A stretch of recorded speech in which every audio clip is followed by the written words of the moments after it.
Sejam muito bem-vindos a mais um estudo Até que Ele Venha, ensinamentos do Senhor Jesus para o tempo do fim.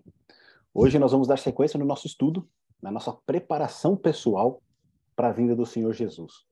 O tema de hoje é vigilância e fidelidade, e o texto base ali, Mateus 24, do verso 44 até o verso 51, onde a gente tem uma parábola ali contada pelo Senhor Jesus a respeito de dois servos.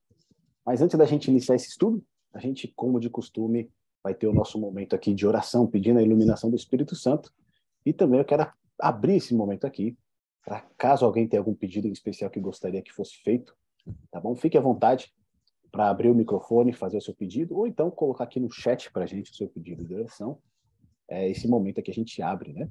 Para que sejam feitos esses pedidos. Tá bom? Eu tenho um pedido aqui já de antemão, pelo meu irmão, que está lidando com uma questão profissional aí no trabalho dele, meu irmão Josias. Então, aqueles que puderem orar por ele, tá bom? Pelo seu trabalho ali, pela sua empresa, por favor. Eu peço esse pedido. E se alguém mais tiver, fique à vontade aí para colocar o pedido de oração. Tem algum pedido, Pretinho? Eu tenho, Preto. Também vou pedir pelo meu irmão, Josias. Lembrem, coloquem o nome dele nas orações de vocês. É um dos irmãos, né? Um dos mais velhos. E também peço pela igreja central, né? Pelos cargos, pela comissão, né, de nomeação, que já terminou os trabalhos. Nós provavelmente vamos trocar aí a liderança da igreja, o pastor estará mudando, né? Então, eu peço oração para que Deus possa conduzir estar à frente de todas essas mudanças, né? De todos aqueles que receberam O chamado, né, para desenvolver, que nós possamos realmente colocar tudo nas mãos de Deus. Amém, amém. A Heloísa aqui pediu também pela família, pediu também pela igreja, né? Então, nós vamos estar orando também pelas famílias e pela igreja. Então, para a gente iniciar aqui, convido todos a fecharmos os nossos olhos para falarmos com Deus. Pai querido, nós queremos te agradecer, Senhor, por esse privilégio que nós temos de estudar a Tua palavra, de abrir e ouvir a Tua voz falando conosco.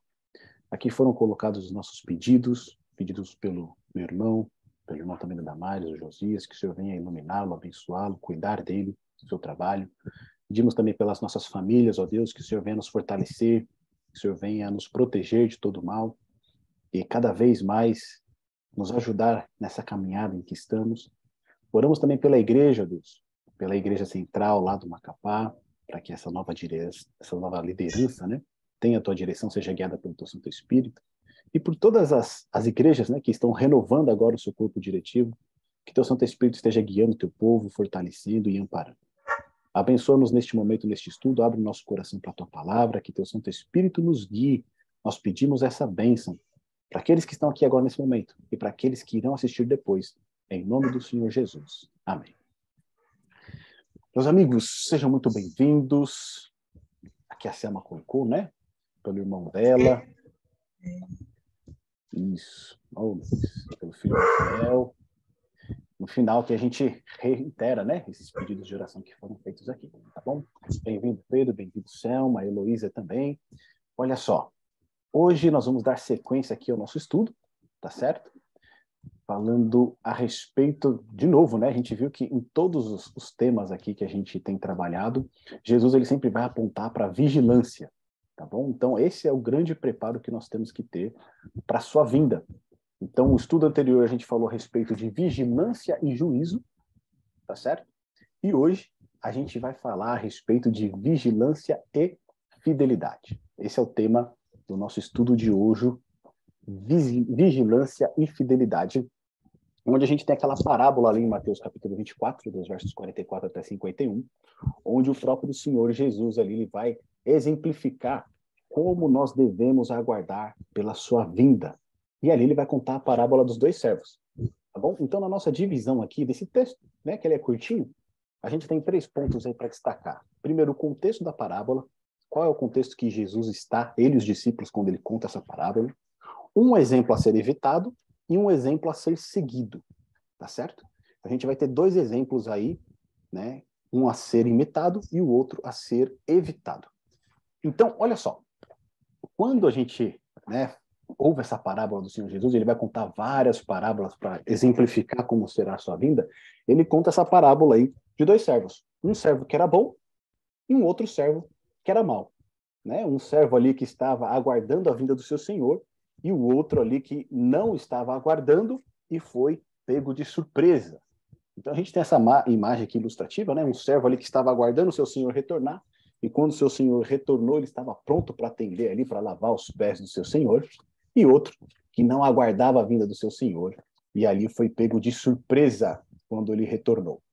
E o grande ponto da parábola que a gente precisa entender aqui, né, para poder a gente interpretar corretamente essa parábola, a gente precisa primeiro entender o que significa a parábola.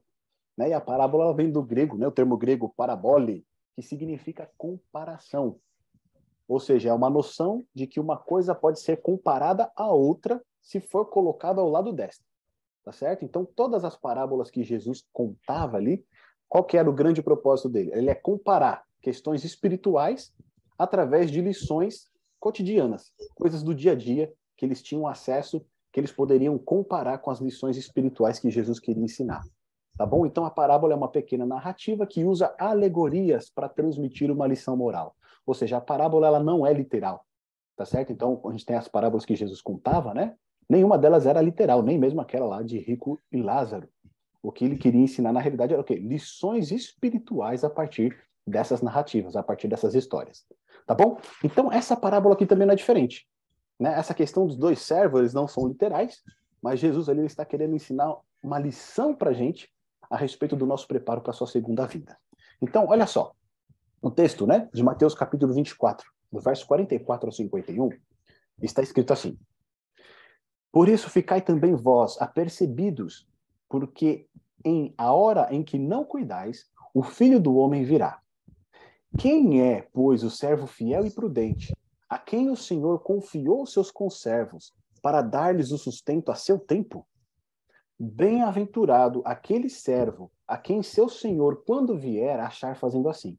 Em verdade vos digo que lhe confiará todos os seus bens.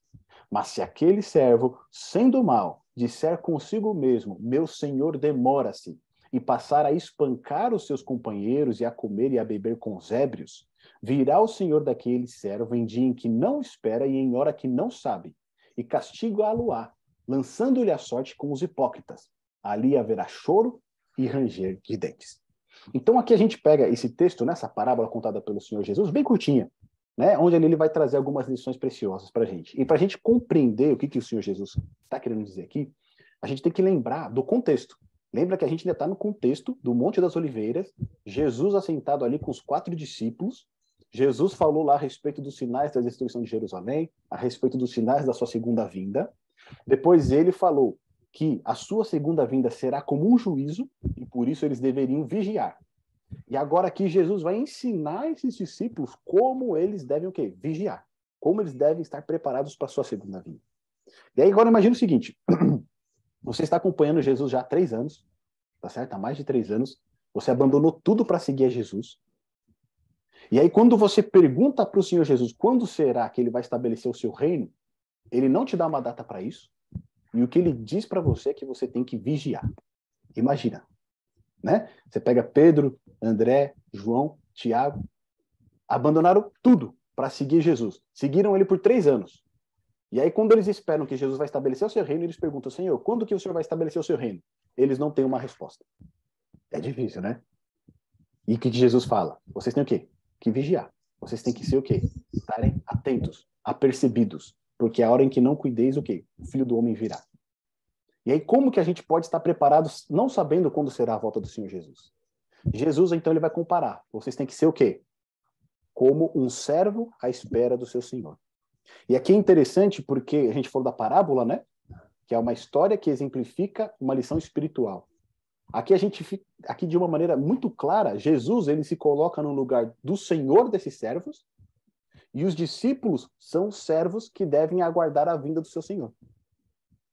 E diante desse contexto, né, do servo que aguarda o seu senhor retornar, você vai ter 2 tipos de servos. Aquele que é fiel e aquele que é mau. Tá bom? Então a gente vai usar outros dois textos aqui para a gente compreender um pouquinho melhor essa ideia, né, do servo bom e do servo mau. Um vai estar lá em Lucas capítulo 12, do verso 35 a 41, onde Jesus ele praticamente repete a mesma história. Olha só o que está escrito lá em Lucas capítulo 12, a partir do verso 35 até o 41. Cingido esteja o vosso corpo e acesas as vossas candeias. Sede vós semelhantes a homens que esperam pelo seu Senhor, ao voltar ele das festas de casamento, para que quando vier e bater a porta, logo lhe a abram. Aí olha que coisa interessante aqui. Jesus, quando ele vai usar a mesma ideia, né, quase a mesma história que ele contou lá em Mateus, aqui no relato de Lucas, o que Jesus vai falar? Que eles devem ser como servos, né, homens que esperam pelo seu Senhor ao voltar ele da onde? Das festas de casamento. E um texto interessante que a gente tem é de João, capítulo 14, do verso 1 a 3, né? Pouco antes ali de deixar os seus discípulos, Jesus, né, ele dá uma série de lições. E uma delas é essa clássica aqui de João 14, verso de 1 a 3, onde ele diz, né, não se turbe o vosso coração. Crede em Deus, crede também que em mim.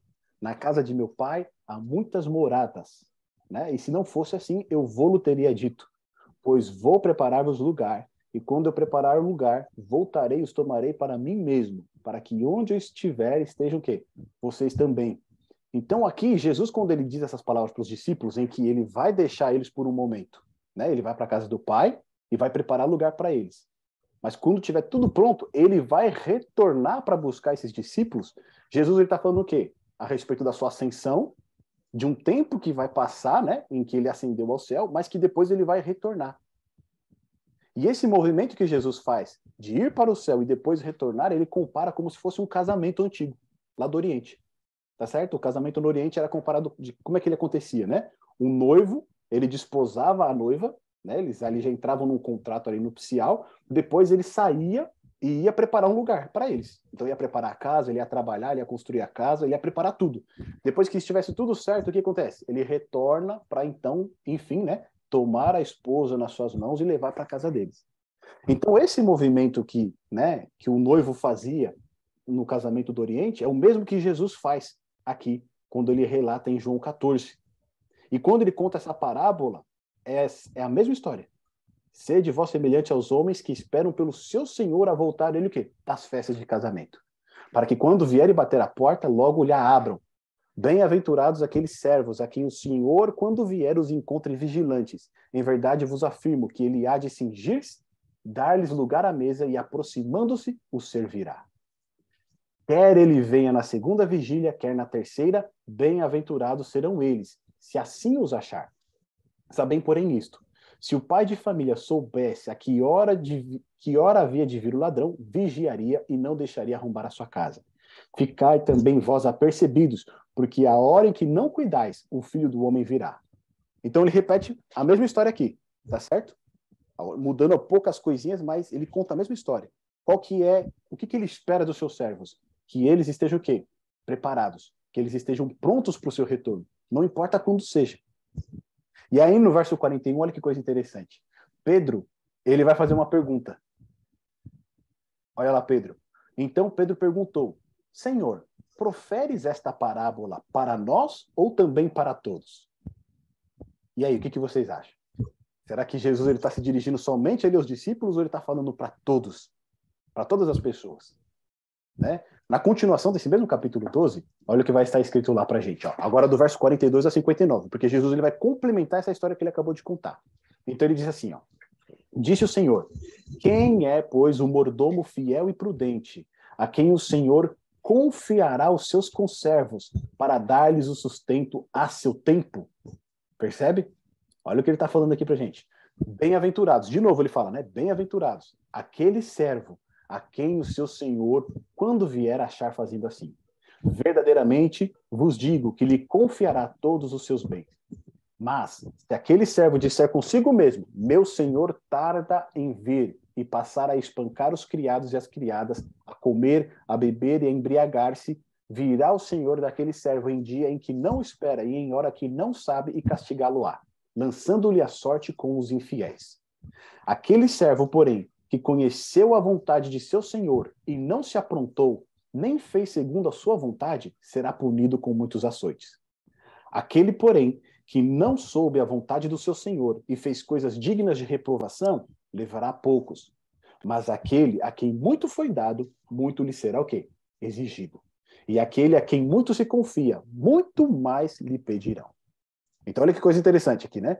Pedro pergunta, Senhor, o senhor profere essa parábola somente para nós ou para todos? E aí Jesus está dando a resposta. Ou seja, ele considera os discípulos o quê? Servos, tá certo? E ele aqui se identifica como o Senhor dessa parábola. E aí no verso 45 ele diz, ó, eu vim para lançar fogo sobre a terra, e bem quisera que já estivesse a arder. Tenho, porém, um batismo com o qual hei de ser batizado, e quanto me angustio até que o mesmo se realize. Supondes que vim para trazer paz à terra? Não, eu vou-lo afirmo, antes divisão. Porque daqui em diante estarão 5 divididos numa casa, 3 contra 2 e 2 contra 3. Estarão divididos pai contra filho, filho contra pai, mãe contra filha, filha contra mãe, sogra contra nora e nora contra sogra. Disse também às multidões, olha a resposta dele aqui. Ele está falando com os discípulos, mas também, o que está junto ali dos discípulos? Multidões. Isso responde àquela pergunta que Pedro fez. É para os discípulos, mas também é o quê? Para todos. Que nem colocaram aqui no chat, tá certo? Quando vê desaparecer uma nuvem no poente, logo dizeis que vem chuva, e assim acontece. E quando vê soprar o vento sul, dizeis que haverá calor, e assim acontece. Hipócritas, sabeis interpretar o aspecto da terra e do céu, e entretanto não sabeis discernir esta época? E por que não julgais também por vós mesmos o que é justo? Quando fores com teu adversário ao magistrado, esforça-te para te livrares desse adversário no caminho, para que não suceda que ele te arraste ao juiz, o juiz te entregue ao meirinho e o meirinho te recolha à prisão. Digo-te que não sairás dali enquanto não pagares o último centavo. Então, meus amigos, esses 3 textos que a gente acabou de ler, eles se complementam, tá certo? Porque Jesus ele começa com a parábola lá em Mateus 24, no verso 44 a 51, tá certo? E essa parábola aqui em Lucas 12, ela é ampliada. Então Jesus ele está falando no mesmo contexto, o contexto da sua segunda vinda, ele se coloca como o Senhor, e esse Senhor ele vai ter 2 tipos de servos. Você percebe que existe uma divisão aqui? Tem o servo bom e o servo mau. O servo que é prudente e fiel, e aquele servo que ele não está interessado nas coisas do seu Senhor. E aqui nesse texto que a gente acabou de ler, né, quando Jesus ele se dirige às multidões, em outras palavras, o que ele está dizendo quando ele responde Pedro? Né? Olha só, o que eu estou falando para vocês é para todo mundo, mas principalmente para vocês que são meus discípulos. Por quê? Porque lá no verso 48 ele disse, né? Olha lá, mas aquele a quem muito foi dado, muito lhe será o quê? Exigido. E aquele a quem muito se confia, muito mais lhe pedirão. Ou seja, todos nós que somos chamados a sermos discípulos de Jesus, cabe o quê? Uma responsabilidade maior sobre nós. Porque muitas vezes a gente está recebendo um conhecimento de coisas que muitas pessoas ainda não têm. Tá certo? Ou seja, apesar desse alerta ser para todas as pessoas, cada um de nós temos o quê? Uma responsabilidade maior. E o trato que Jesus tem conosco aqui é ele sendo o Senhor e nós sendo o quê? Servos. E nessa posição em que nós nos encontramos, né, de servos, cabe a cada um de nós sermos servos prudentes e fiéis, ou então sermos servos maus.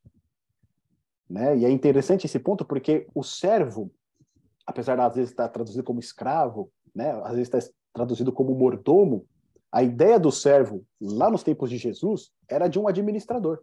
Tá certo? Era como se ele fosse realmente um mordomo ali, ou uma governanta, né? Um governante ali da casa. Ou seja, ele tinha responsabilidades de cuidar de todas as coisas do seu senhor. Ele cuidava de outros servos, né? Que estavam sob a responsabilidade dele, e ele tinha esse dever de agir como se fosse o próprio senhor. Principalmente quando o senhor às vezes viajava, né? Ele ia para longe, conforme Jesus contou aqui na parábola, e ele colocava um servo sobre a responsabilidade. Esse ali, ele tinha que cuidar dos outros conservos, né? Dando o alimento deles na hora certa, dando o pagamento no momento certo e cuidando para que todas as coisas caminhassem de acordo como o seu senhor gostaria que fosse. Tá certo? Então o servo não é bem um escravo que não tem direito a nada ou que não tem liberdade. mas ele é muito mais um cargo de confiança. O Senhor confia no seu servo, e esse servo agora ele precisa agir de acordo com a confiança que foi depositada nele. E é isso que o Senhor Jesus está querendo ensinar para os discípulos naquele momento e para cada um de nós hoje também. Cada um que decide seguir a Jesus é chamado para ser um servo. E o que vai determinar se nós somos servos fiéis e prudentes ou servos maus é a nossa resposta com relação aos ensinamentos bíblicos e aquilo que o Senhor espera de nós.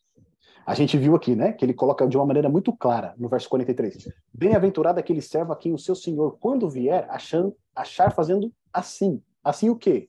No verso 42 diz, né? O Senhor confiará os seus conservos para dar-lhes o quê? O sustento ao seu tempo. Ou seja, ele tem uma obrigação de sustentar os demais servos no momento certo. Tá certo? Fazer o pagamento deles, dar o alimento deles no momento certo. Se o Senhor voltar a encontrar esse servo trabalhando dessa maneira, ele vai ser bem-aventurado. Ou seja, ele vai ser feliz, ele vai ser completo. Porém, no verso 45, mas se aquele servo disser consigo mesmo, o meu Senhor vai demorar para vir. Tá certo? Ele não vai voltar agora. E passar assim a espancar os outros criados e criadas, a comer e a beber e embriagar-se, virá o Senhor daquele servo em dia em que ele não espera, na hora em que não sabe, e o que acontecerá? Castigá-lo-á, lançando-lhe a sorte com os infiéis. É interessante que o texto que a gente leu lá de Mateus 24, olha só, no verso 51, né, o que ele diz? Castigá-lo-á, lançando-lhe a sorte com os hipócritas. Ou seja, hipócritas é o mesmo que infiéis. Tá certo? Jesus está fazendo essa comparação aqui. E é interessante isso, né? Porque a palavra hipócrita significa o quê? Você querer aparentar algo que você não é. Ou seja, esse servo mau, ele deveria ser um servo bom e fiel. Mas na realidade ele não é. Por isso que ele é chamado de hipócrita. Tá certo? Era para ele o quê? Estar cuidando das coisas do seu Senhor, agindo como, né, se fosse o próprio interessado em todas as coisas.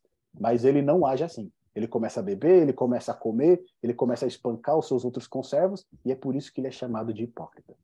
E aí entra um ponto muito interessante aqui pra gente. Vocês perceberam que nesses dois últimos estudos que a gente está fazendo, né, esse e o anterior, como a comida e a bebida está relacionada com a vida do reino? Sempre quando Deus vai falar a respeito de juízo, ele sempre menciona essa questão, né? Da comida e da bebida. A gente falou lá dos tempos de Noé, né? Comiam, bebiam e davam-se casamento. Aqui, de novo, o mau servo, qual que é a atitude dele? Ele passa a comer, a beber, a embriagar-se e espancar. Ou seja, sempre está relacionada essa questão, né? Da comida e da bebida com o juízo. E esse é um ponto interessante que a gente vai abordar aqui. Então, a gente tem aqui dois exemplos nessa história que Jesus contou. Um exemplo a ser evitado e o outro a ser seguido. Tá bom? Então, qual que é o exemplo a ser evitado? A gente começar a colar do pior, acho que fica mais fácil pra gente. Olha só. Qual que é algo que a gente tem que evitar na nossa vida? Dizer que o Senhor demora. Tá certo?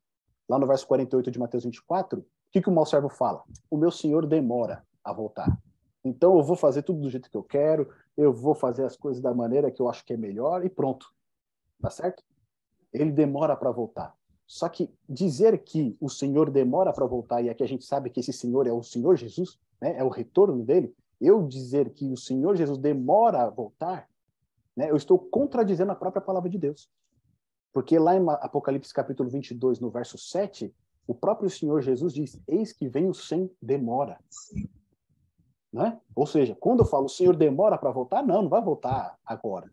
Perceba, que tem uma linha muito tênue que a gente tem que seguir, né? Eu não posso nem marcar data para a volta de Jesus, mas eu também não posso o quê? Achar que a volta dele está indefinida num ponto muito distante que ele vai demorar.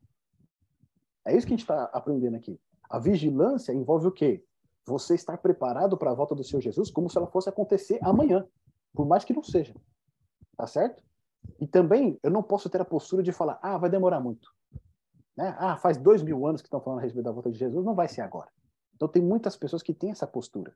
E essa postura é a postura de alguém que é o quê? Hipócrita. Porque ela diz aguardar a volta do Senhor Jesus, ela diz desejar a vinda do Senhor Jesus, mas através das suas atitudes, principalmente, ela declara que ele vai demorar para voltar. E isso lá em 2 Pedro, no capítulo 3, nos versos 3, 4 e depois no verso 9, a gente vê que essa atitude é uma atitude, igual o Senhor Jesus falou, dos hipócritas e dos infiéis. Tá certo? Olha o que está escrito lá em 2 Pedro, se você tiver com a sua Bíblia aí, abra lá em 2 Pedro, no capítulo 3, vai lá no finalzinho, Se você for lá em Apocalipse, no último livro, volta um pouquinho, você vai chegar ali na carta de 2 Pedro, no capítulo 3, nos versos 3 e 4, e depois o verso 9. Quem encontrou, pode abrir aí o microfone e ler para a gente esses textos. 2 Pedro, capítulo 3, verso 3 e 4, e depois o verso 9. Tendo em conta, antes de tudo, que nos últimos dias virão escarnecedores com seus escárnios, andando segundo as próprias paixões, e dizendo, onde está a promessa da sua vinda? Porque desde que os pais dormiram, todas as coisas permanecem como desde o princípio.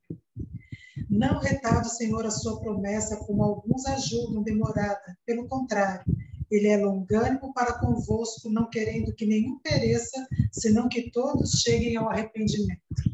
Então, olha só, o papel de falar que o Senhor Jesus demora para voltar, ou que ele não irá voltar, é de quem? Dos escarnecedores, tá certo? São eles que ficam falando, não, as coisas sempre continuaram do mesmo jeito que tá, o mundo sempre foi assim, esses sinais que apontam para a volta do Senhor Jesus sempre existiram, são eles que agem dessa maneira. Porque o verdadeiro servo, né, ele vai se atentar para a volta do Senhor Jesus, e ele quer que essa volta seja o mais breve possível. Tá certo? Então, o mau servo, o exemplo que nós temos que evitar é esse exemplo de falar as coisas são como são e Jesus não vai voltar. Tá certo? Não está perto da sua vida. Depois, o segundo ponto que a gente percebe aqui, ó. Esse mau servo, ele passa a espancar os seus companheiros e a comer e a beber com os ébrios. Tá certo? E a gente percebe, que a gente comentou, né? Quando Jesus fala de juízo, quase sempre ele vai mencionar ali junto a questão de comida e bebida. E o ponto interessante aqui é que a comida e bebida são necessidades básicas para a nossa vida, tá certo? Nós precisamos comer, precisamos beber. Quando Jesus ele compara essa questão da comida e da bebida, o que ele está falando? Que a gente está colocando essas necessidades básicas acima da nossa maior necessidade, que é o quê? Um relacionamento com o Senhor.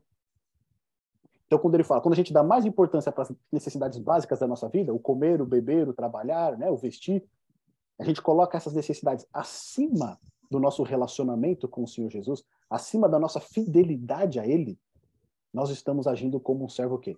Mal. Tá certo? A gente está agindo como um servo mal. E aí, outro ponto também é você valorizar demais essas coisas, você está imerso a essas questões e alienado das coisas de Deus. Ou seja, você está tão envolvido com o dia a dia, né? Comida, bebida, trabalho, etc., família, e se esquece das coisas de Deus. Então, quando Jesus compara essas questões, ele está dizendo, quando você coloca isso acima do relacionamento que nós temos que ter de fidelidade com Deus, você está agindo como um servo mau. Lá em 1 Coríntios, no capítulo 10, verso 31, Paulo ele vai dizer o seguinte, quer comais ou quer bebais, ou quer fazer qualquer coisa, fazei para a glória de Deus. Ou seja, a nossa vida, tudo que nós fazemos, tem que glorificar a Deus. E se nós buscamos a glória de Deus no nosso comer, no nosso beber, no nosso vestir, no nosso falar, no nosso trabalhar, no nosso lidar com as pessoas, nós estaremos agindo como servos fiéis. Nós não seremos infiéis nesse ponto, porque nós estamos colocando a glória de Deus acima de todas as coisas. Então, quando eu me preocupo mais com essas questões, me preocupo menos, né, com o reino de Deus, com a sua vinda, com o meu relacionamento com Ele, nós estamos agindo como um servo infiel. Tá certo? O terceiro ponto que nós temos aqui, conheceu a vontade do seu Senhor e o quê? E não se aprontou. Essa é uma outra falha do servo mau. O que ele faz? Ele sabe qual que é a vontade do seu Senhor, ele sabe o que o seu Senhor pediu para ele, mas ele não se aprontou. Ou seja, ele não fez questão de se preparar para a vinda do seu Senhor. Ele não fez questão de colocar a sua vida em harmonia com aquilo que o Senhor pediu. E aí entra aquele texto que a Damaris falou no nosso último estudo, né? Tito, capítulo 2, do verso 11 a 14, ali, Paulo ele vai fazer a recomendação. É até bom a gente ler de novo esse texto aí. Pretinho, se você puder preparar ele para a gente aí, de Tito, capítulo 2, do verso 11 a 14. Um verso antes, até o verso 14, porque esse é o preparo que nós temos que ter para a vinda do Senhor Jesus. Tá certo? O servo mau, ele não se prepara. Ele ouve, mas não estou nem aí. Né? Ele sabe qual que é a vontade do seu Senhor, mas ele, para mim, tanto faz. Lê para a gente, Pretinho, esse texto, por favor.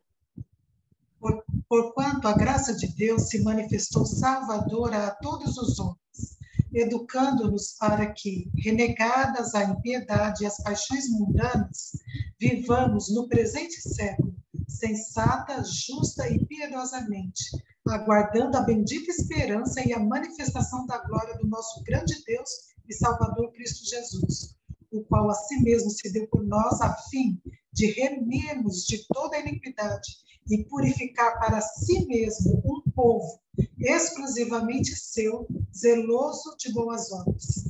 Então, olha aí o texto que a gente acabou de ler, né? Porque a graça salvadora de Deus se há manifestado a todos os homens. Ou seja, essa graça salvadora do Senhor Jesus Cristo, ela é manifestada a todas as pessoas. Ou seja, todos podem ter acesso a ela. E o que essa graça faz na nossa vida? Essa graça salvadora? Ela nos transforma, tá certo? Ela nos purifica.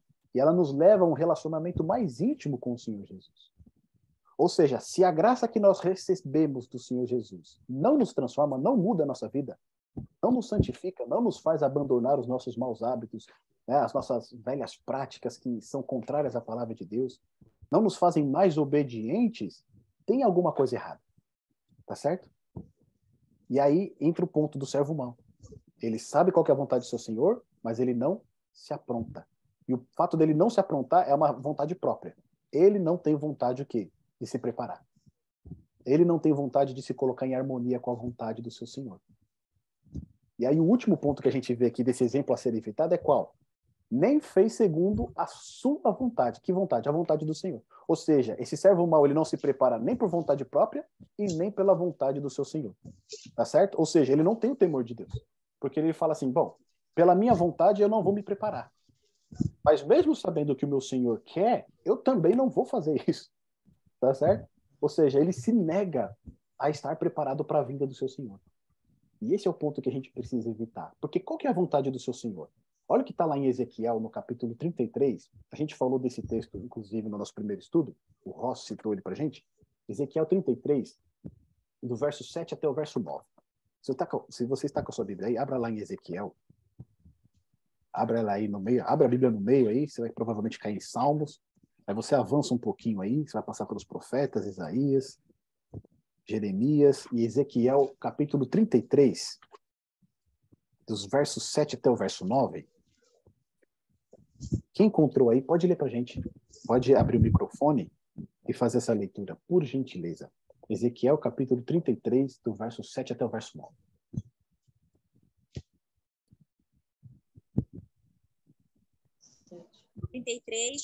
Qual verso? Do 7 até o 9. A ti, ó filho do homem, te constituí por atalaia sobre a nação de Israel. Tu, pois, ouvirás a palavra da minha boca e lhe darás aviso da minha parte. Se eu disser ao ímpio, ó ímpio, certamente morrerás, e tu não falarás para desviar o ímpio do seu caminho. Morrerá esse ímpio na sua iniquidade, mas o seu sangue eu requererei da tua mão. O 9 também? Isso, 9 também. Se, contudo, advertires o ímpio do seu caminho, para que ele se converta, e ele não se converter, morrerá na sua iniquidade, mas tu terás livrado a tua alma. Então, obrigado, viu? Olha o que está dito aí. Qual que é a vontade do seu Senhor? Que as pessoas sejam anunciadas, né? Que elas recebam essa mensagem de que Jesus está voltando. E qual que é a obrigação do servo? Avisar essas pessoas que o Senhor está vindo, tá certo? Que será o fim de todo mal, mas que também será um momento de juízo, será um momento de divisão. A gente acabou de ler o texto lá em Ezequiel, né, 12, que fala o quê? Um vai estar contra o outro, né? Haverá divisão ali. Tem pessoas que vão aceitar e tem pessoas que vão rejeitar essa mensagem. Né? Muitas vezes o pai vai estar contra o filho, a mãe vai estar contra a filha, o marido vai estar contra a esposa, e não que Deus se agrade disso, mas é que, inevitavelmente, essa mensagem ela vai criar divisão. Ou a pessoa aceita, ou ela rejeita. Tá certo? Não tem meio termo, não tem como você ficar em cima do muro nessa questão. Né? E Jesus ele fala, eu já queria que o fogo estivesse a arder. Né? Ou seja, eu já queria que isso acabasse logo, mas ele ainda tinha uma missão a cumprir. Tá certo? E a nossa mensagem aqui, hoje, é alertar as pessoas que ainda não estão preparadas para a volta de Jesus. É lembrá-las que essa vinda ela está perto. Nós não sabemos quando, mas sabemos que ela está perto, porque esse é o papel do servo fiel. O quê? Não falar que demora, mas que será breve. E nós precisamos que as pessoas se harmonizem com a palavra de Deus. Para quê? Para que não recebam, né, o castigo que está destinado àqueles que rejeitarem essa mensagem. Então, esse texto que a gente acabou de ler de Ezequiel aqui, qual que é a vontade do seu Senhor? Que as pessoas sejam alertadas. Porque se você puder alertar e não alertar as pessoas, e aquela pessoa se perder, de quem que será cobrada essa responsabilidade? De você. Tá certo? Mas a partir do momento que você alertou, você avisou, aquilo que você poderia fazer, você fez. E a pessoa rejeitou, então aí a responsabilidade será sobre ela mesma. Tá bom? Então todos nós que estamos fazendo esse estudo aqui, e Deus seja louvado pela sua presença, pela sua participação aqui, nós temos um compromisso. Nós temos uma responsabilidade de sermos o quê? Servos fiéis e não servos maus. E aí no verso 11 ainda do capítulo 33 de Ezequiel, olha o que está escrito lá. Ó. Dize-lhes, vivo eu, diz o Senhor Deus, que não tenho prazer na morte do ímpio, mas em que o ímpio se converta do seu caminho e viva. Convertei-vos dos vossos maus caminhos, pois por que razão morrereis, ó casa de Israel? Ou seja, o Senhor, ele não tem prazer na condenação do ímpio, mas ele quer o quê? Que eles se arrependam.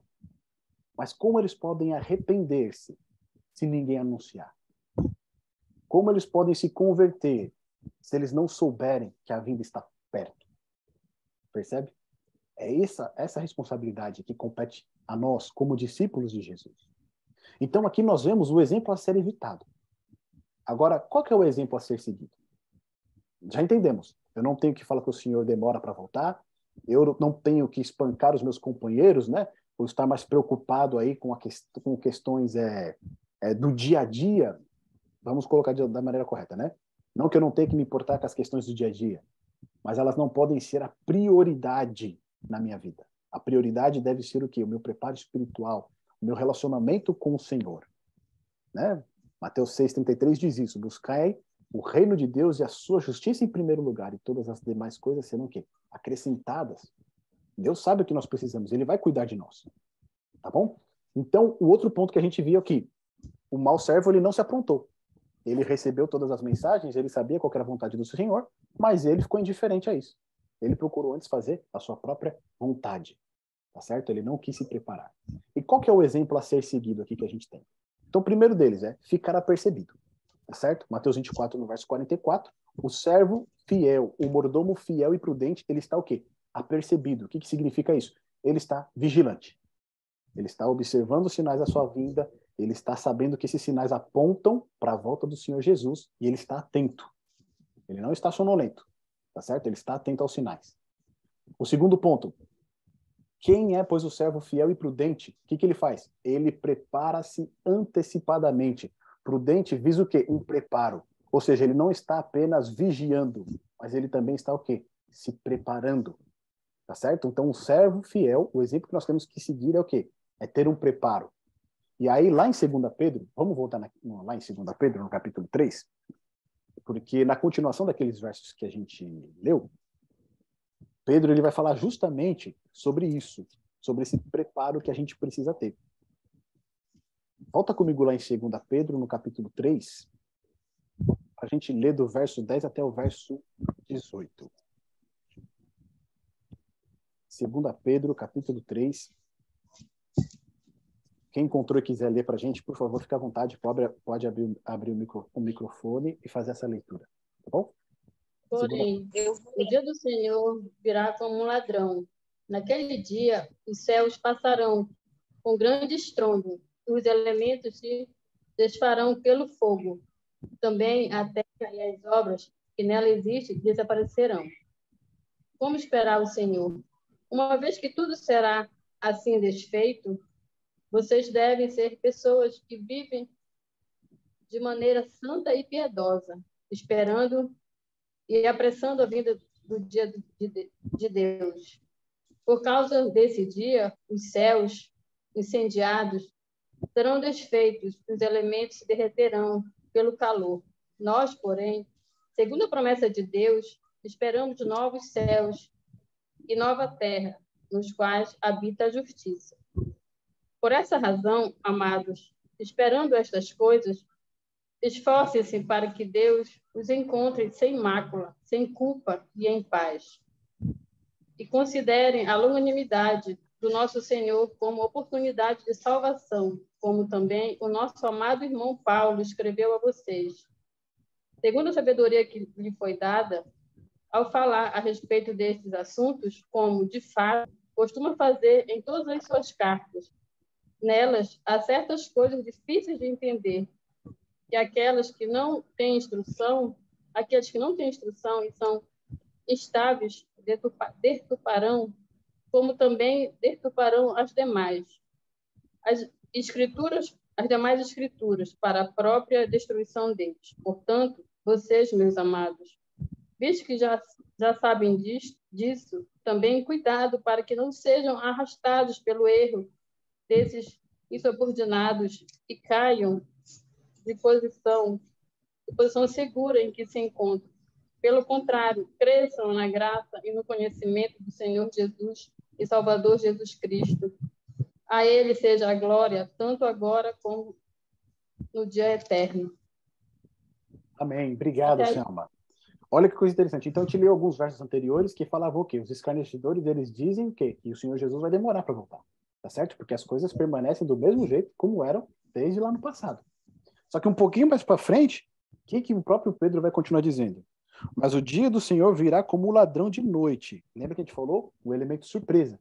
Tá certo? Para aqueles que não estão aguardando, a volta do Senhor Jesus será uma surpresa. E depois ele vai falar, né? Sabendo que o Senhor Jesus vai retornar, o que a gente tem que fazer então? Como que a gente tem que viver? Né? E ele vai falar, tem que viver o quê? No santo trato e piedade, aguardando e apressando a vinda do dia de Deus. Ou seja, aqui a gente vai ter muitos elementos que a gente leu lá em Tito, né? O quê? Nós temos que ser encontrados o quê? Imaculados, irrepreensíveis e em paz para encontrar com o Salvador. Nós só podemos obter, né, essas coisas se nós agirmos como um servo quê? Fiel. O servo que é fiel e prudente, o que ele faz? Ele não está apenas atento aos sinais, mas ele está se preparando para a vinda do seu Senhor.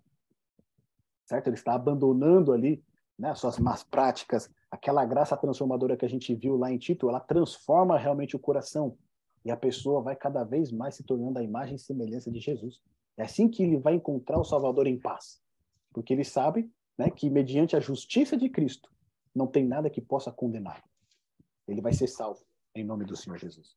Então a gente viu aqui que o servo fiel e prudente, ele vai se preparar para a vinda do seu Senhor. Ainda mais sabendo que está próximo, né? E aí Pedro ele vai falar, né? Se todas as coisas vão ser destruídas com fogo, é como se fosse quase uma crítica, né? À atitude do servo mau, que está preocupado com o dia a dia, que está preocupado com as coisas terrenas. Ele vai falar, se tudo vai ser destruído com fogo, né?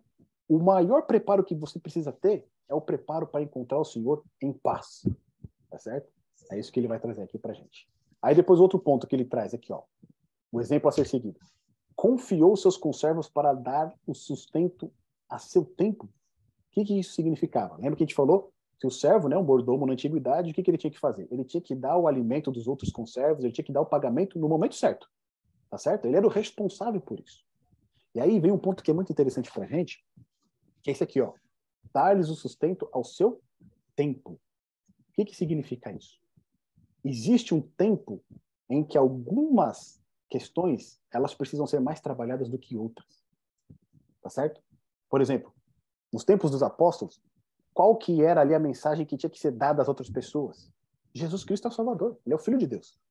Tá certo? Era essa a mensagem que era anunciada, foi anunciada por todos os apóstolos.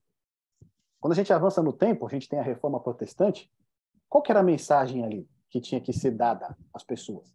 A justificação pela fé.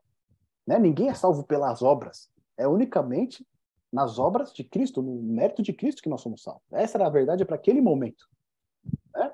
Qual que é a mensagem para hoje que nós temos que dar essa mensagem? A gente já viu no primeiro estudo. É a volta de Jesus. Tá certo? Porque a gente viu que os sinais apontam para a iminente volta de Jesus. Então, essa mensagem é a mensagem que precisa ser passada, né, aos demais irmãos com uma frequência e com uma primazia, né, com uma importância maior.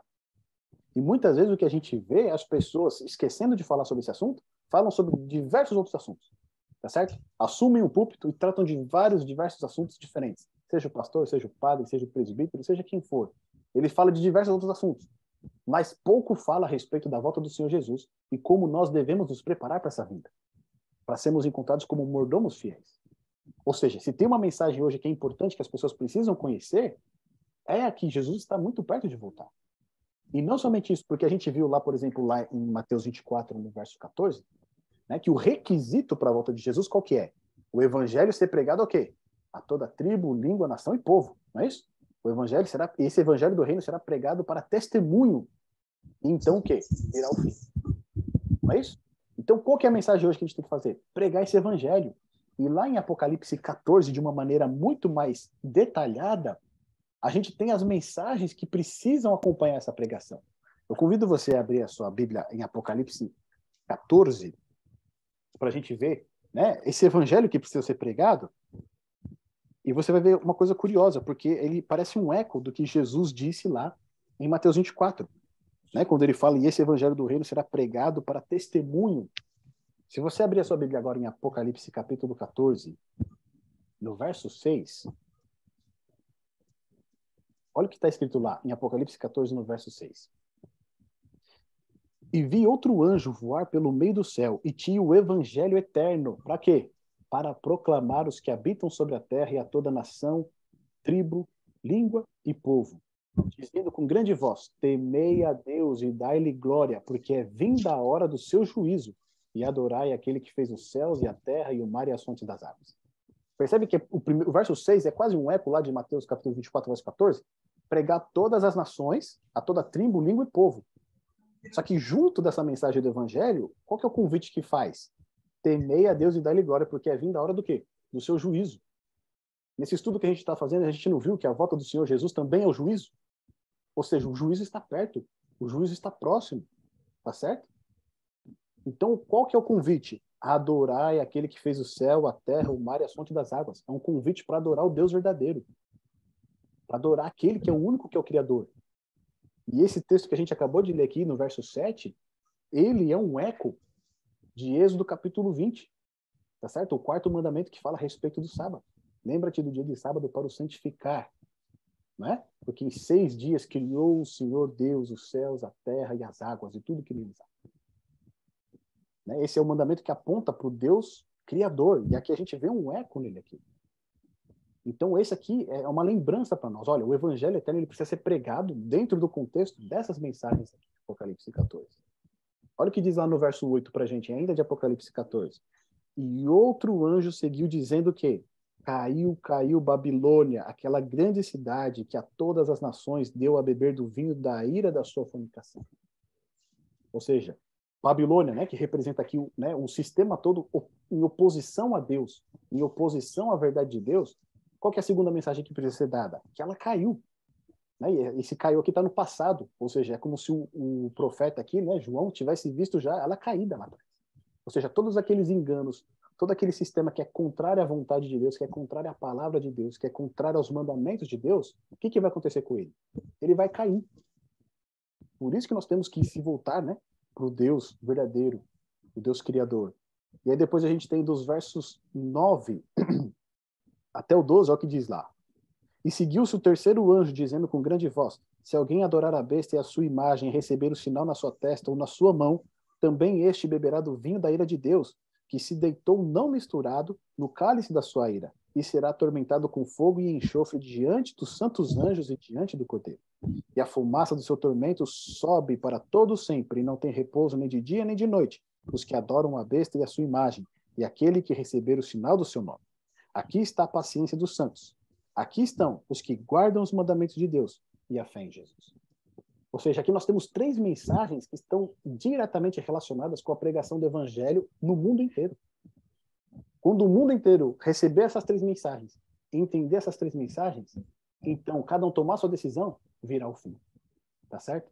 Então, se você quer saber um pouquinho mais no detalhe o que são essas 3 mensagens, no nosso canal do YouTube, Jefferson Caetano, a gente tem um estudo onde a gente entra no detalhe de cada uma dessas mensagens, tá bom? A gente não tem tempo para cobrir elas aqui, mas elas estão diretamente relacionadas o quê? Com o evangelho eterno. É um convite à adoração ao Deus verdadeiro. E essa é a mensagem que deve ser dada nesse tempo. A gente tem que perder, muitas vezes, né, parar de perder tempo com outras mensagens que podem até ser interessantes, mas que não preparam as pessoas para a vinda do Senhor Jesus. A gente lembra lá de Ezequiel 33, né? Se você sabe, mas você não avisa, você tem uma responsabilidade. Nós, como mordomos fiéis e prudentes, precisamos saber dar o alimento certo, no tempo certo. O tempo hoje exige que as pessoas saibam que Jesus está voltando. E por último exemplo que a gente tem aqui, a ser seguido. Bem-aventurado aquele servo a quem o seu Senhor, quando vier, achar fazendo assim. Fazendo o quê? Vigiando. Depois, se preparando, tá certo? E dando sustento no tempo certo. Cuidando dos outros conservos no tempo certo. Quando o seu Senhor retornar e encontrar ele agindo dessa maneira, a gente vê ele, né? Ele vai ser o quê? Bem-aventurado. Ele vai ser feliz. O próprio Senhor vai o quê? Vai se cingir e vai servir esse servo. E colocará a ele como responsabilidade de todas as outras coisas. Ou seja, ele dará ainda a esse servo, né, recompensas ainda muito maiores, porque ele foi fiel e foi fiel até o fim. Resumindo, o que nós, como servos fiéis, precisamos ser? Olha o exemplo de fidelidade que nós temos aqui. Vigiar a respeito dos sinais do fim. Ou seja, o servo fiel, ele vai estar vigiando a respeito dos sinais do fim. Mas não somente vigiando, ele vai estar levando uma vida de preparo espiritual. Lembra do nosso último estudo? Vigiar e orar? Vigiar o estudo da palavra e a vida de oração, contato com Deus, relacionamento com Deus. O servo fiel, ele vai estar avançando na santificação pessoal. Cada vez mais ele vai deixando tudo aquilo que não está em conformidade com a palavra de Deus para trás. Ele não faz isso pelo seu próprio poder, mas pelo poder do Espírito Santo, que a gente vai ver no nosso próximo estudo, que fala a respeito do preparo pessoal. Esse servo, ele vai estar testemunhando da pregação do evangelho e do ensino da palavra. Isso que nós estamos fazendo aqui, nós estamos testemunhando da pregação do evangelho. E aqui nós estamos, né, aprendendo cada vez mais a compartilhar essa mensagem com as outras pessoas. Depois, esse servo, ele vai estar desejando a vinda do reino. Ele não vai dizer, o meu Senhor demora a voltar. Não, ele quer que volte logo. E esse é o desejo do coração dele. É maior do que qualquer outra coisa. Ele deseja ver o seu Salvador, ele deseja ver o retorno do seu Senhor. E por último, ele vai estar perseverando apesar das dificuldades. Porque a gente sabe que não é fácil, né? Muitas vezes é difícil manter a fidelidade com tantas distrações que nós temos, com tantos problemas que são colocados no meio do nosso caminho. Mas apesar dessas dificuldades, desses problemas, nós perseveramos. O servo fiel, ele persevera. E a palavra de Deus diz que aquele que perseverar até o fim, ele será o quê? Será salvo. Apocalipse capítulo 16, verso 15, diz o seguinte: Eis que venho como vem o ladrão. Bem-aventurado aquele que vigia e guarda as suas vestes, para que não ande nu e não se veja a sua vergonha. O grande propósito do Senhor Jesus, que Ele quer para nós neste estudo, é que nós estejamos preparados, vigiando e guardando as nossas vestes, para que nós não sejamos envergonhados no grande dia da sua vida. Para que, em vez de sermos envergonhados, assim como o servo mau foi, nós sejamos coroados com a coroa da vida, assim como o servo fiel foi, e assim como o Senhor Jesus quer também que cada um de nós sejamos. O grande propósito é que nós permaneçamos fiéis, cumprindo tudo aquilo que o Senhor nos deu, aplicando, vivendo os ensinamentos da palavra de Deus, para que naquele grande dia nós possamos também receber a coroa da vida, assim como Paulo disse lá atrás. Tá certo, meus amigos? Então, aqui, hoje, finalizando esse estudo, vigilância e fidelidade. E aqui, a gente tem a nossa próxima agenda, tá bom? No dia 2/12, já entrando aí no mês de dezembro, nós vamos ter vigilância e preparo, tá certo? Aprofundar a questão do nosso preparo espiritual. Hoje nós vimos que nós precisamos ser fiéis àquilo que o Senhor tem nos confiado. E aí depois, na próxima sexta-feira, nós vamos trabalhar essa questão do nosso preparo individual, tá bom? Como a gente pode estar preparado para encontrar o Senhor Jesus, né? Todo o preparo espiritual que nós precisamos ter.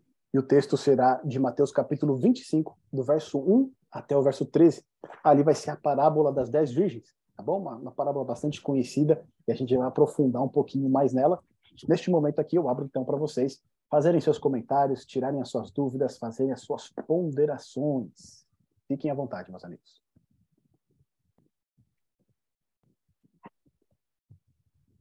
Antes de entrar no estudo, eu estava assistindo um vídeo do pastor Michelson, né? Uhum. E é a mensagem mais importante. E aí ele está falando de Apocalipse 14, né? Então, é muito bonito o testemunho dele e a forma como ele coloca, né? A necessidade que a igreja tem de pregar essa mensagem, que tem tudo a ver com o Ezequiel 33 que a gente leu, né? Que Deus nos deu uma missão e quando ele é o Senhor, né? Quando nós nos tornamos servos, a gente tem necessidade de compartilhar, né? De dar o sustento aos conservos, né? No tempo certo. E o tempo certo, Deus que revela. A gente tem comentado muito isso, né? Nos nossos estudos. A gente fez o estudo de Apocalipse 15 e 16, né? Segunda-feira. Então, veio muito a complementar, né, o que nós já havíamos visto na segunda-feira e a urgência que nós temos realmente de fazermos a nossa obra, né, porque o Senhor está voltando e nós não queremos ser tratados como servo mau, né, não queremos ser hipócritas, né, queremos realmente aparentar e sermos, né, aquele servo fiel e prudente que está aguardando, ansiando pela volta do Senhor, né. É o motivo do nosso estudo. Então, assim, estou muito feliz de poder estar participando, né? E ver também, né, os nossos amigos participando também. Amém. É isso aí. Obrigado aí, Pedrão, pela sua representatividade. Você não me deixou sozinho aqui. É interessante isso, né? Porque a maioria das pessoas interessadas no estudo são mulheres, né? Deus seja louvado por isso, né? Então, que o Pedro está... o Pedro não me deixou sozinho aqui. Hoje o Rosa não pôde participar, mas eu não fiquei na mão. O Pedro está aí, ó. O Éder também não veio hoje. Obrigado. Muito bom. Obrigado. Obrigado aí pela presença, pela participação. Tem mais algum comentário que alguém gostaria de fazer? Alguma coisa que ficou meio nebulosa, né? Que vocês gostariam de tratar aqui? Fiquem à vontade, tá bom? Amém, Lúcia. Obrigado pela mensagem. Pedro é esposo da Cel. E os dois são muito, muito missionários. Amém. Né? Eles que abrem a casa deles para a gente fazer o estudo de Apocalipse. E assim, a gente está crescendo em conhecimento, mas não é para ficar armazenado esse conhecimento, é para repartir, né? É verdade. Até porque nós temos que apressar a volta de Jesus, né? É verdade. E para a gente apressar, nós temos que pregar, temos que repassar esse conhecimento, né? Exatamente. Porque tem muita gente que ainda não conhece, né? Desse evangelho que nós já temos a oportunidade de conhecer. E o que eu quero falar é que os servos bons representam os verdadeiros cristãos, né? Os que cuidam de administrar com zelo e favor os outros, os tesouros espirituais que Deus lhe confiou. É verdade. Né? E também os servos bons fazem a vontade do Senhor e cuidam daqueles que se acham necessitados, tanto espiritualmente como materialmente. É verdade. E os servos bons também são os crentes genuínos, aguardam a volta de Cristo, os que aguardam a volta de Cristo, né? Sim. Com comprometimento e fidelidade. Quando Jesus voltar, ele colocará todos os seus servos fiéis no grau eterno de glória e honra. Amém. E esse ponto que a Selma comentou, ele é fundamental, né? Porque, assim, lembrando o contexto em que Jesus conta essa parábola, ele está tratando ali somente com servos. Ou seja, somente com cristãos. Ele não está falando com pessoas de fora. Esse que é um ponto interessante para a gente, né? Que a gente tem que trazer de lição. Ali ele está falando o quê? Com 4 dos discípulos mais próximos a ele. E o que ele está requerendo deles? Fidelidade. É como se ele chegasse hoje para os cristãos, né? Para todos os cristãos, e falasse: eu quero de vocês fidelidade. Eu quero que vocês ajam da maneira que tem que agir, no momento certo, preguem a mensagem que tem que ser pregada no momento em que nós estamos vivendo e que vocês se tornem cada vez mais santos, né? Que se purifiquem cada vez mais e estejam preparados para a minha vida. Então, essa parábola, né? E as demais também que vão ser contadas, o contexto dela é para a igreja. São para as pessoas do meio, né? Não são para as de fora. Qual que é o nosso dever? Como esses servos fiéis, levar essa mensagem para aquele de fora, para que eles recebam também. Então, esse ponto que a Selma comentou, né, que é a igreja, são os cristãos verdadeiramente comprometidos, é exatamente o ponto central aqui que Cristo ele traz, né? Lembrando que ele está conversando ali intimamente com os discípulos, aquele círculo mais próximo dele ainda, né? Ele está exortando eles a serem fiéis. E também tem uma passagem de Paulo, né, que fala assim para a gente ser insistente. E eu tenho essa característica de ser insistente. Às vezes até tento assim, me policiar, né? Mas Paulo fala, né? Pregue o evangelho, sejam insistentes. Na oportunidade que tiver, nós temos que falar desse amor de Jesus para que outras pessoas também conheçam. É verdade. É isso mesmo. Meus amigos, foi muito bom estar com vocês nesse tempo que a gente passou, né? Espero que aí a gente tenha tirado lições preciosas desse, né, estudo a respeito da nossa fidelidade como servos fiéis ao nosso Senhor, e que isso possa estar cada vez mais claro na nossa vida, né? Essa fidelidade que nós precisamos ter com o nosso Senhor e com aquilo que Ele requer também que nós façamos. Tá bom? Para a gente encerrar aqui, você ora para a gente, Pretinha? Você faz uma oração para a gente encerrar? Querido Pai, nosso Deus, te agradecemos por mais uma sexta-feira que nos reunimos para estudar a Tua Palavra e principalmente, Senhor, para entendermos, nos apercebermos do tempo que estamos vivendo e do preparo que precisamos ter para encontrarmos contigo, que é o nosso Senhor, e que todos nós sejamos tidos como aquele servo prudente e fiel, a quem o Senhor colocou sobre todos os seus bens, confiou todos os seus bens, que nós possamos dar esse sustento dessa palavra, né, da tua breve volta e daquilo que o Senhor requer de seus filhos para este grande encontro, que nós possamos ao tempo certo e da maneira correta darmos essa mensagem ao mundo, porque somos teus atalaias, fomos constituídos também para isso. Por isso capacita-nos, Senhor, derrama sobre cada um de nós o teu Santo Espírito. Dá-nos um sábado na tua presença e também uma noite reparadora. São bênçãos que te pedimos e te agradecemos, em nome de Jesus. Amém. Amém. Amém, meus amigos. Muito obrigado. Um bom sábado para vocês. Até a próxima sexta-feira. Dessa vez com o estudo da parábola, né? Das 10 virgens. Tá bom? Um grande abraço. Fiquem com Deus. Até mais.